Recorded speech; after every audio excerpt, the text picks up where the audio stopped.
हिंद, जय भारत, वंदे मातरम। साथियों, आप देख रहे हैं फौजी न्यूज 24। आज भिवानी शहर के लिए एक युवा चेहरा विधायक के रूप में ढूंढते हुए पहुंचे हैं देवसर में बातचीत करेंगे मोनू देवसर जी से। सबसे पहले तो मैं यही जानना चाहूंगा कि एक युवा चेहरा और शिक्षक होते हुए ऐसी क्या जरूरत आन पड़ी कि आपको राजनीति में आना पड़ा? राजनीति में आना पड़ा ये मजबूरी नहीं, बाय चॉइस अपन राजनीति में है और मजबूरी नहीं। जब वेस्ट कॉलेज में थे या स्कूल के लेवल से थे तो पुरानी कहावत है ना कि पूत के पैर पालन दिख जाए, तो स्कूल के समय से ही इस तरह की जो क्वालिटीज हैं वो बाई बर्थ होती हैं, जिसमें भी होती हैं। तो आप कह सकते हैं परमात्मा ने हमें भी इस तरह की क्वालिटीज जो बख्शी है, आशीर्वाद दिया है। तो स्कूल लेवल से फिर कॉलेज लेवल से जितना भी सीख पाए उतना सीखा, और उसके बाद जो स्टडीज कंप्लीट की उसके बाद जॉब की। और क्योंकि शुरुआत पिछला चुनाव भी हमने लड़ा था, जीत नहीं पाए थे, तो चुनाव तो लड़ना ही था। लगातार जो है गांव में हर बार गांव भी अलग लगते रहते हैं, गांव में संपर्क बनाए रखा, शहर में संपर्क बनाए रखा, और कड़ी मेहनत के बाद जो है बहुत लोगों के आशीर्वाद के साथ जवान भाई हैं और जो बड़े हैं सब ने पूरा जोर जब लगाया तो ये चुनाव हम जीत पाए हैं। तो आगे विधानसभा चुनाव में आपकी क्या विचार है या क्या रणनीति है, और कहाँ किस क्षेत्र से चुनाव लड़ना पसंद करेंगे आप? देखिए, विधानसभा का जहां तक विचार है, 2005 तक का जब चुनाव हुआ था तो देवसर जो मेरा गांव है वो तोशाम विधानसभा के अंतर्गत आता था, और हलवास मजरा देवसर और देवनाम मजरा देवसर जो पहले एक ही गांव होते थे। चौगामे की एक ही पंचायत होती है, जो अब अलग अलग पंचायतें। 2009 से जो है देवसर, हलवास और धराना ये सारे जो गांव है वो भिवानी विधानसभा में है।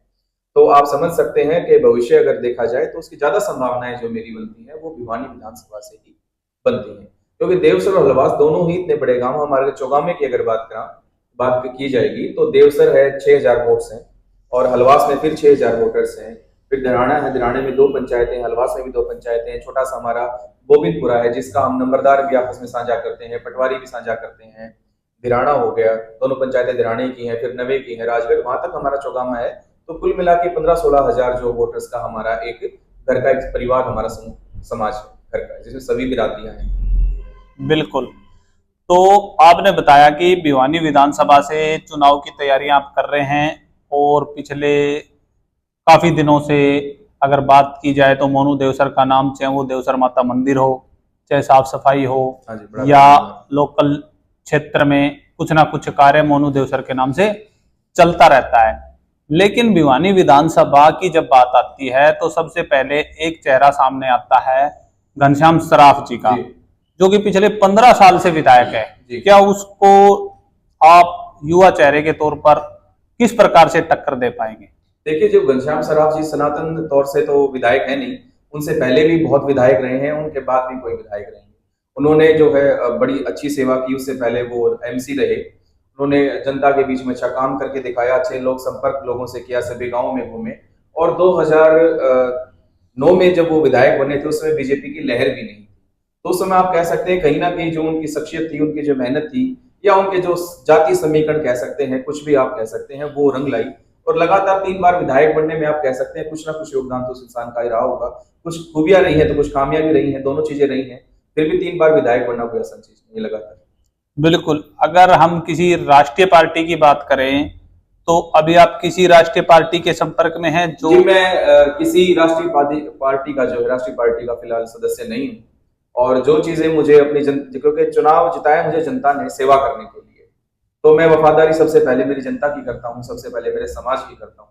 जब भी मेरे समाज की कोई बात आती है, समाज जब आहत होता है, तो सबसे पहले मैं खड़ा रहता हूँ। चाहे मुझे इस्तीफा देने के लिए पेशिश करनी पड़ी हो, चाहे पुतले फूकने पड़े हों, चाहे प्रदर्शन करने पड़ते हो, विरोध करने पड़ते हो, मीडिया में बोलना पड़ता हो, जहां भी है सबसे पंक्ति में आगे खड़े होकर जो है समाज के हितों की, और दूसरा मेरी जो जनता है, मेरे नजदीक गाँव के जो जनता है, चाहे मेरे वार्ड में है चाहे मेरे वार्ड से बाहर है, तो उनके हितों को मैं सर्वोपरि रखता हूँ, खुद के हित में बहुत पीछे। बिल्कुल। तो जैसे आपने समाज की बात करी, तो समाज की बात पे मैं आऊं तो राजपूत समाज के लिए जब रूपाला प्रकरण लोकसभा चुनाव में हुआ था, उस समय भी हमने देखा था कि मोनू देवसर अपनी पूरी टीम के साथ हांसी गेट पर, चाहे वो पुतला दहन हो, चाहे भाजपा सरकार का बायकॉट करने की बात हो, तो क्या अब विधानसभा चुनाव में राजपूत निर्दलीय चेहरा बनकर सामने आएंगे, या सर्वजातीय चेहरा बनकर सामने? देखिए, वो तो सर्वजाति जो भी चुनाव जो लड़ा जाता है, जिला पार्षद का चुनाव जो है 50,000 जनसंख्या को रिप्रेजेंट करता है, तो चुनाव तो सर्वजातीय ही होता है। किसी एक समाज के लोग जो है चुनाव नहीं जीत सकते, लेकिन ये भी याद रखना जरूरी है कि जो उनका जो समाज है वो आपकी बुनियादी ईंट होती है। आप बिना बुनियाद मजबूत किए, बिना नींव मजबूत किए भी आगे बढ़ने में सक्षम, सफल नहीं हो पाएंगे। तो समाज जो है बुनियादी है, बाकी सभी का पूरा सहयोग होता है। जैसे मेरे गांव में सभी समाज है, ब्राह्मण समाज है, वाल्मीकि समाज है, दानव समाज है, चमार समाज है, यादवों के काफी घर है, मणियार है, लुहार है और कुम्हार है, प्रजापत समाज है, सभी तरह के समाज हैं और सभी ने मेरा साथ दिया है। अगर मुझे 80% से ज्यादा जो वोट मिले हैं तो सीधी सी बात है, हम कह सकते हैं कि ज्यादातर वोट जो हमें मिले हैं, और ऐसा कोई स्पेसिफिक वोट नहीं था कि उसमें से हमें कम वोट मिले, लगभग एवरेज वोट मिले। तो काम जो है, हम जब जनप्रतिनिधि जब आप बन जाते हो उसके बाद जो है आपको सभी के लिए, सभी को समान नजर से देखना होता है और सभी के लिए व्यवहार करना पड़ता है। और न्याय की जब बात आती है तो उस समय आपको बिना जाति देखे और बिना समाज देखे आपको न्याय की बात कहनी पड़ती है। बिल्कुल, आपकी बात बहुत ही अच्छी है कि जनप्रतिनिधि किसी एक समाज का नहीं होता और वो ही नेता है जो किसी समाज के साथ ना जुड़े, सर्व समाज का रहे। जी। तो अब बात करते हैं कि यदि जनता आप पर विश्वास जताती है और भिवानी विधानसभा से आपको विधायक बनाकर हरियाणा विधानसभा में भेजती है, तो सबसे पहला कार्य भिवानी के विकास का ऐसा क्या रहेगा? मोनू देवसर के पास ऐसा कौन सा कार्य है जो पिछले 70 सालों में नहीं हुआ? जब तक विश्वास जताने की जो आपने बात कही, तो जिला परिषद का जो चुनाव है वो एमएलए के चौथे या पांचवें हिस्से का होता है। तो सेवा करने के लिए जनता ने विश्वास तो हम पर जताया है और लगातार हम उसमें प्रयासरत हैं, दिन रात मेहनत करते हैं।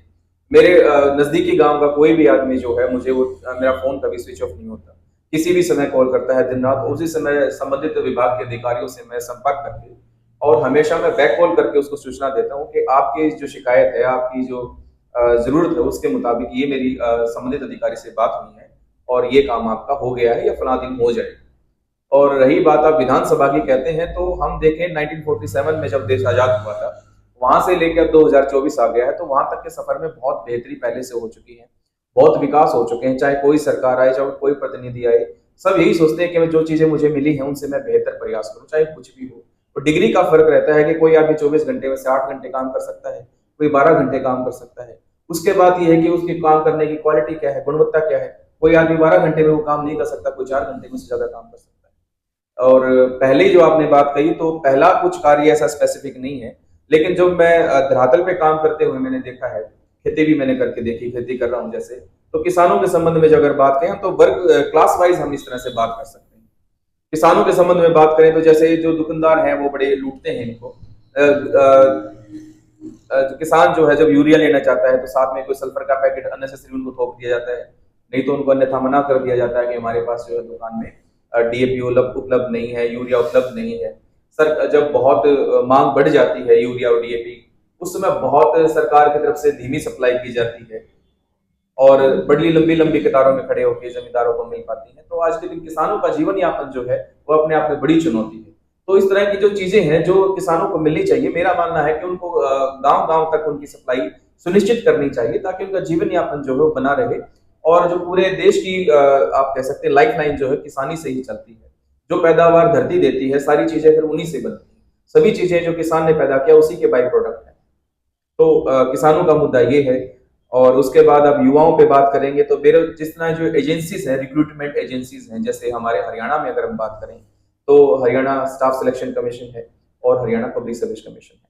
तो एक तो ये जो नोटिफिकेशन निकालते हैं और जो चीजें विज्ञप्ति जारी करते हैं, तो इनको एहतियात रखने की बहुत जरूरी है। कोई भी भर्ती अगर इनकी होती है तो हाई कोर्ट में जरूर उलझती है। इनको एक्सपर्टीज की इस तरह से टीम रखनी चाहिए कि इनके जो पार्ट से गलतियां ना हो। जो बच्चे 2 साल से 3 साल से तैयारी कर रहे हैं, उनका जीवन जो है स्टेक पे ना लगे, उनका भविष्य जो है दाव पे ना लगे।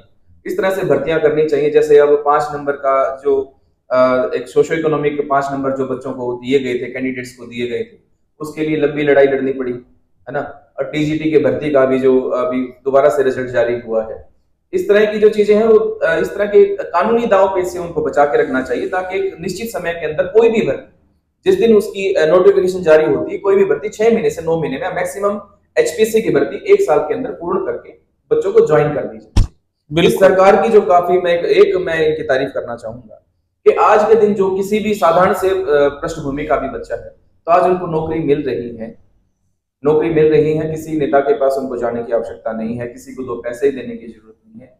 ये सबसे अच्छी बात है। और सुधार की जहां तक बात है तो एक तो इनकी जो एजेंसीज हैं रिक्रूटमेंट प्रोसेस उनको स्पीडी करना चाहिए, त्वरित करना चाहिए, और एक दूसरा जो है कि कानूनी चिंताओं से अपनी भर्तियों को बचा के रखना चाहिए।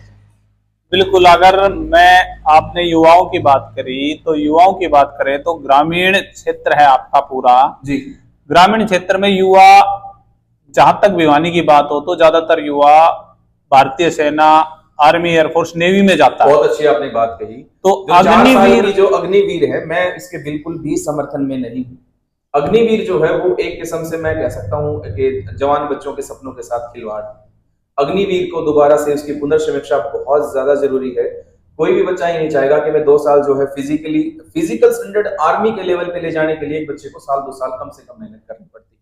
एक सामान्य बच्चे का फिजिकल स्टैंडर्ड इतना नहीं होता कि वो आर्मी के स्टैंडर्ड को पार कर पाए। तो बच्चा जब 2 साल मेहनत करता है, आर्मी के स्टैंडर्ड को पार करता है, और उसके बाद जिस दिन वो ज्वाइन करने के बाद 6 महीने की ट्रेनिंग के बाद जब जाता है, उस दिन से उसका बैकग्राउंड, उस दिन से उसके पुराने उल्टे दिन शुरू हो जाते हैं कि आपकी सर्विस 1.5 साल बची है, 1 साल बची है, 6 महीने बची है। तो जब तक भविष्य की सुनिश्चित करियर की जो सर्टेनिटी जो है, निश्चितता किसी बच्चे के पास नहीं होगी, तो निश्चिंत होकर वो देश सेवा कैसे कर पाएगा। उसको यूं पता है कि 2 साल बाद बाहर जाके मैंने काम क्या करना है ना। तो एक जो डेडिकेशन है, डेडिकेशन भी जो है उसमें गिरावट आती है, समर्पण में भी गिरावट आती है। इसको पुनर्समीक्षा की जरूरत है। और भारतीय सेना को काफी मजबूत करने के लिए अग्निवीर को जितना जल्दी हो सके उसको समाप्त कर देने की बहुत ज्यादा जरूरत है। दूसरी एक चीज और बताता हूं मैं, जब बच्चे इसकी फिजिकल की तैयारी करते थे, गांव देहात के बच्चे या शहर के बच्चे, तो उस समय उनको यूं पता चलता था कि आप इस एथलेटिक्स इवेंट में बहुत आगे निकल सकते हैं। बहुत से बच्चे ऐसे थे जिन्होंने तैयारी तो की थी आर्मी के लिए, नेवी के लिए, एयरफोर्स के लिए, फिजिकल स्टैंडर्ड की, लेकिन उसके बाद वो 100 मीटर में, 200 मीटर में, 400 metre, 800 metre, 1500 metre, long jump, high jump, throw में, बहुत से गेम्स में बहुत इंटरनेशनल लेवल तक आगे गए हैं। तो जो खेप निकलनी थी, एक जिनका बुनियादी कारण था आर्मी की तैयारी, वो सारी खेप ही आज के दिन खत्म होती जा रही। बिल्कुल। अगर हम सुरक्षा की दृष्टि से देखें भिवानी में, तो पिछले काफी समय से आपने भी देखा है, हमने भी देखा है, और डेली किसी न किसी न्यूज़पेपर में एक घटना छपी रहती है कि फलां व्यापारी के साथ ये हादसा हो गया। हाँ। तो सुरक्षा की दृष्टि से आप क्या कहेंगे, भिवानी कितना सेफ है? देखिए सुनिए, अब स्पेसिफिक आप इसको न जाने के बजाय जो लॉ एंड ऑर्डर जो इश्यू है, लॉ एंड ऑर्डर जो है स्टेट लिस्ट का विषय, ठीक है। राज्य की जिम्मेवारी होती है कि अपने सभी नागरिकों को पर्याप्त सुरक्षा मुहैया कराए। उसके लिए हर जिले पे डिस्ट्रिक्ट मजिस्ट्रेट होते हैं जो लॉ एंड ऑर्डर के इंचार्ज होते हैं, साथ में एसपी साहब होते हैं, उनके पास पूरी पुलिस फोर्स होती है। ये हम कहेंगे कि पुलिस फोर्स की या तो संख्या जो है पर्याप्त करनी चाहिए, उनको पर्याप्त वाहन मुहैया कराने चाहिए, पर्याप्त चौकी उनको देनी चाहिए, पर्याप्त उनको हथियार देने चाहिए, और उसके बाद जो भी कोताही अपनी नौकरी में या ड्यूटी में बरतता है तो उनको फिर वहां से हटा के जो दूसरे लायक जो आदमी है या दूसरे जो हम कह सकते हैं डेडिकेटेड जो आदमी है उनको अवसर प्रदान करना चाहिए। और जो आपने कहा व्यापारी के साथ कोई घटना होती है, लगातार होती रहती है, मैं कहता हूँ बहुत दुर्भाग्यपूर्ण है।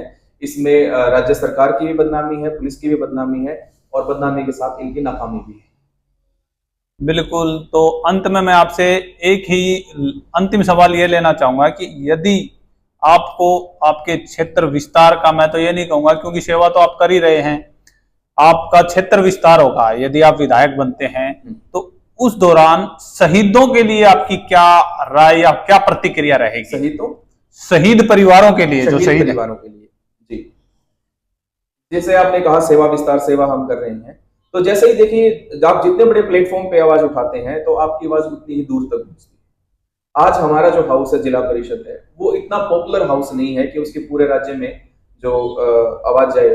तो जिला परिषद जो है अपने निर्माण कार्यों को किसको प्राथमिकता जाए, किसको ना दी जाए, उससे संबंधित नियम बनाती है। रही विधानसभा की बात, तो जब आदमी एमएलए बन के जाता है तो वो विधानसभा का सदस्य बनता है, और उसकी जो भी आवाज होती है पूरे राज्य में उसकी आवाज गूंजती है। और जितने भी ये कानून बनाए जाते हैं, या तो संसद के पटल पर बनाए जाते हैं या विधानसभा के पटल पर बनाए जाते हैं। तो एमएलए जो है वो एक नया कानून प्रस्तावित भी कर सकता है, और सरकार के साथ मिलकर सरकार का एमएलए जो है अपने सही कानून को पास भी करवा सकता है। रही शहीदों की जब हम बात करते हैं, तो मैं आपको बताना चाहूंगा कि मेरी चारों पीढ़ियां जो हैं वो भारतीय सेनाओं में जिन्होंने सर्व किया है। मेरे बड़े भाई है नरेश कुमार, जो कारगिल वॉरियर हैं और टाइगर हिल पर खुद वो इंजर्ड रहे हैं, ग्रेनेड के छर्रे उनके आज भी चेस्ट में घुटने में हैं। मेरे पिताजी सतरा राजपूत में थे, मेरे राजेंद्र सिंह जी, और मेरे बाबा मेहताब सिंह जी आर्मड में नौकरी कर चुके हैं, और मेरे बड़े बाबा सूबेदार कान सिंह जी भी भारतीय सेना से सेवानिवृत्त रहे हैं। हमारे चारों पीढ़ियों ने भारतीय सेनाओं के लिए काम किया। बिल्कुल, धन्यवाद। तो साथियों, मोनू जी, मैं आपका एक बार फिर तहे दिल से धन्यवाद करूंगा बहुत धन्यवाद कि आपने फौजी न्यूज़ 24 को समय दिया और अपने विचार रखें। और सभी दर्शकों से मैं यही कहना चाहूँगा कि आपको मोनू देवसर के विचार कैसे लगे, कमेंट करके अवश्य बताएं। साथ ही साथ चैनल को लाइक, शेयर और सब्सक्राइब करना ना भूलें। साथ ही मैं नेत्रपाल जी का भी धन्यवाद करूँगा कि वो हर राजपूत चेहरे के साथ खड़े रहते हैं। हालांकि बीच में इनके ऊपर राजपूत समाज में क्वेश्चन मार्क भी लगा था कि क्या नेत्रपाल चुनाव लड़ेंगे। तो उन सभी दर्शकों को भी मैं यही कहना चाहूंगा कि आपने देखा, जब भी हम किसी जाति विशेष के राजपूत कैंडिडेट के पास जाते हैं तो नेत्रपाल जी भी साथ रहते हैं। तो नेत्रपाल जी, आपका भी बहुत बहुत धन्यवाद। जय हिंद, जय भारत, वंदे मातरम। जय हिंद, जय भारत।